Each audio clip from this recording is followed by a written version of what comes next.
Hey everyone, welcome to another episode of Extra Time TV. This is Andre Soklal I'm Kevin Campbell. and Kevon, International Week and our beloved Soca Warriors. Yeah. For our international fans, Soca Warriors is what's called Trinidad and Tobago, so you could look it up.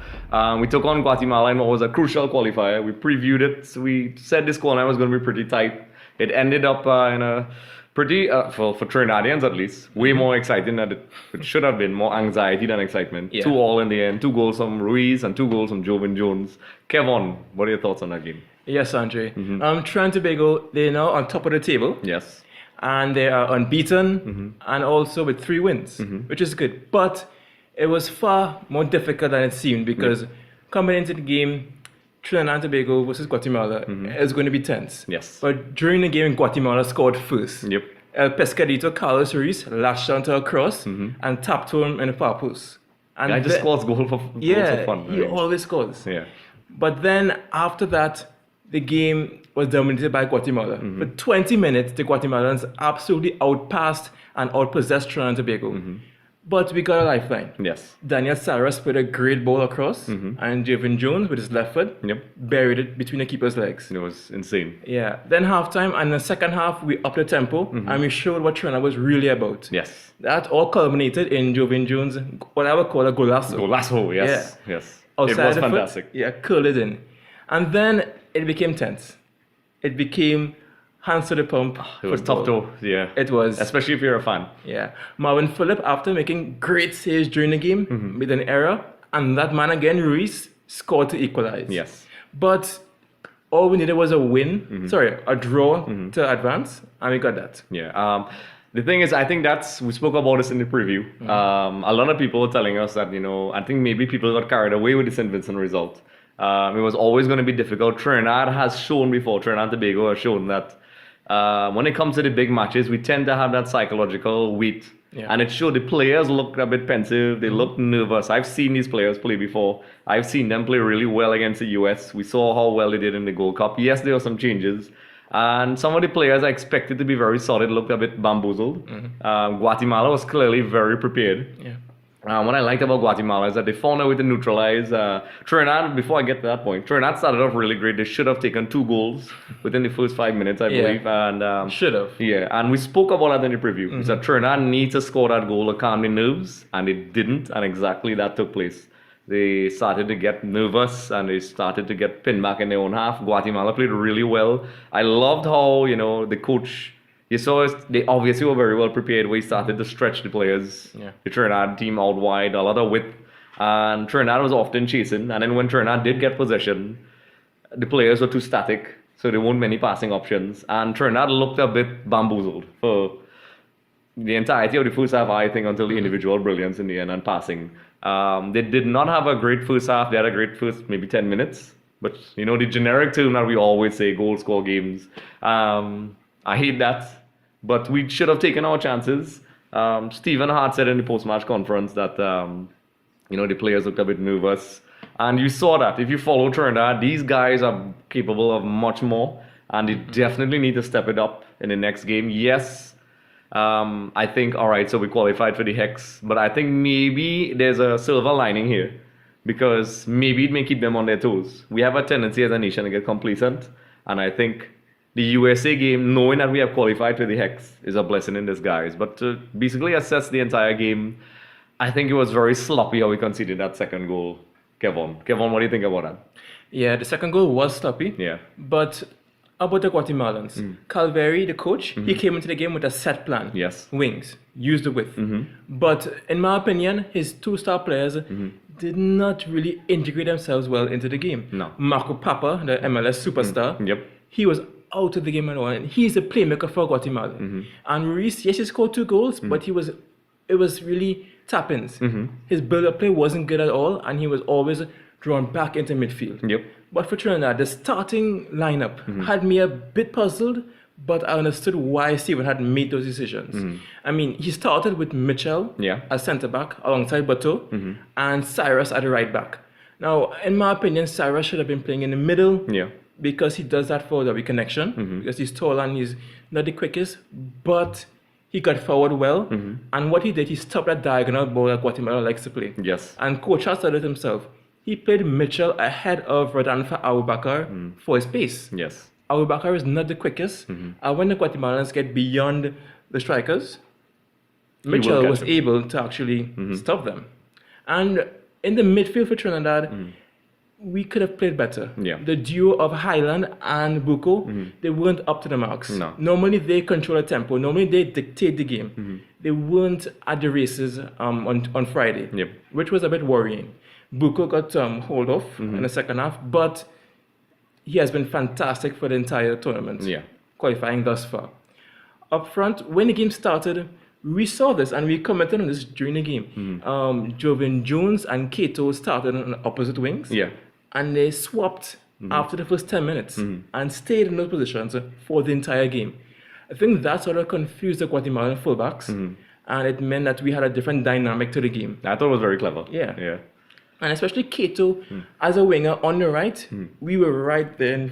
So we saw how good he was. We saw the moves he put on the Guatemalan defense, which opened up space for crosses. Crosses that Kevin Jones should have finished, but he did well being that focal point of the attack, bringing in Molino into the game, and also creating space for Joven Jones to score his golazo. Listen, that was an amazing goal. I'll put a link below so you all could look at it.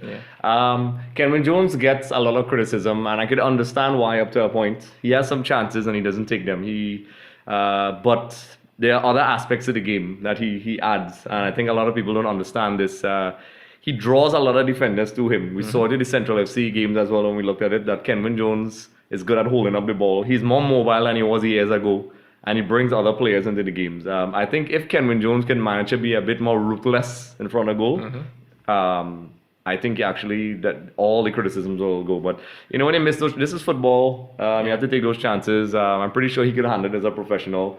But these are the chances we'll have to take in the Hex. You have to take those chances, because if you don't take those chances, you will get hurt. The opposition is going to be stronger.